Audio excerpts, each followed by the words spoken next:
Recognize the gentleman from California, Mr. Sherman.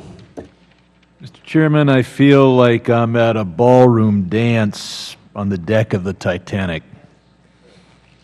The faith of the American people in our government and institutions is at an all-time low. I've been sitting in this room for 20 years, and the room has the feel that it had 20 years ago, except we don't have Alan Greenspan in front of us. Government institutions work better if they listen to the American people, first, because the American people will then accept the decisions, and second, because we get better decisions. Yesterday, in a small state that is doing better than most of the country, two-thirds of the people went out at a very, I think, a record-setting turnout with inclement weather to say that they're mad as hell, particularly at the financial institutions that this committee deals with. And two-thirds of them voted for the most angry candidate they could find. Too big to fail should be too big to exist. Madam Chairman, in response to the lady from Wisconsin, you said it was basically the Department of Justice's failure to have a single criminal prosecution of those who had robbed the banks and, more importantly, robbed the American people. Feet of the Department of Justice, because we've learned institutions can get so big that they are too big to fail. Your predecessor was in this room demanding that we bail them out, and God forbid you will be again if you allow these too big to fail institutions to continue to exist. And as they're too big to jail.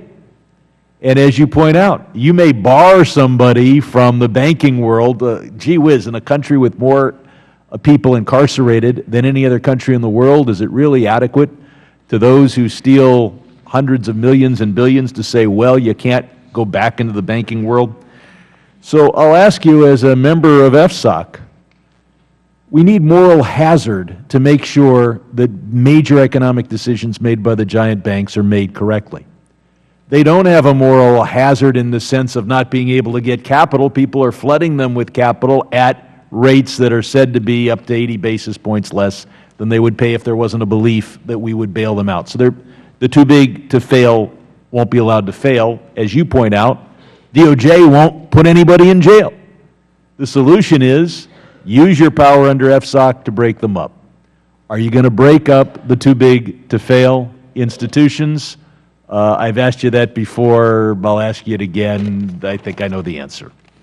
Well, the answer I'll give you is that we are using our powers to make sure that a systemically important institution could fail and it would not be have systemic consequences for the country. We're doing that in a whole variety of ways. First of all, we've done many things to diminish the odds that they would fail. We're trying to make them, and I think I can enumerate all the things. Are you willing to call the Attorney General and say, we've got this thing handled so well that you can start criminal prosecutions because they're not too big to jail anymore?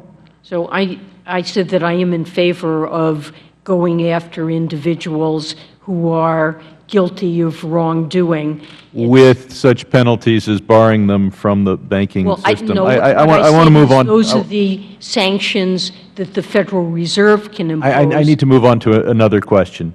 You're a governmental entity, but it's in some parts of the entity, it's one bank, one vote. It's the only part of our constitutional system that puts governmental power in the hands of one bank, one vote. Are you going to use your considerable power to oppose legislative efforts to try to make the regional bank governors appointed exclusively by the President and to try to make the regional banks subject to the Freedom of Information Act? Congressman, I think the current structure of the Fed is something that Congress decided after a long debate and weighing of a whole variety of considerations. I would say I think it's worked pretty well, but it's certainly Wait, something. excuse me, Madam Chair. Are you saying that that the Fed, having just lived through 2008, with people not getting raises, that this whole system has worked well? I'm sorry, I thought you were asking about our governance. Your governance has led to the decisions that have nearly brought this country to its knees. I yield back. Time of the gentleman It has is up to- expired. The chair now recognizes the gentleman from Missouri, Mr. Lukemeyer, Chairman of our Housing and Insurance Subcommittee.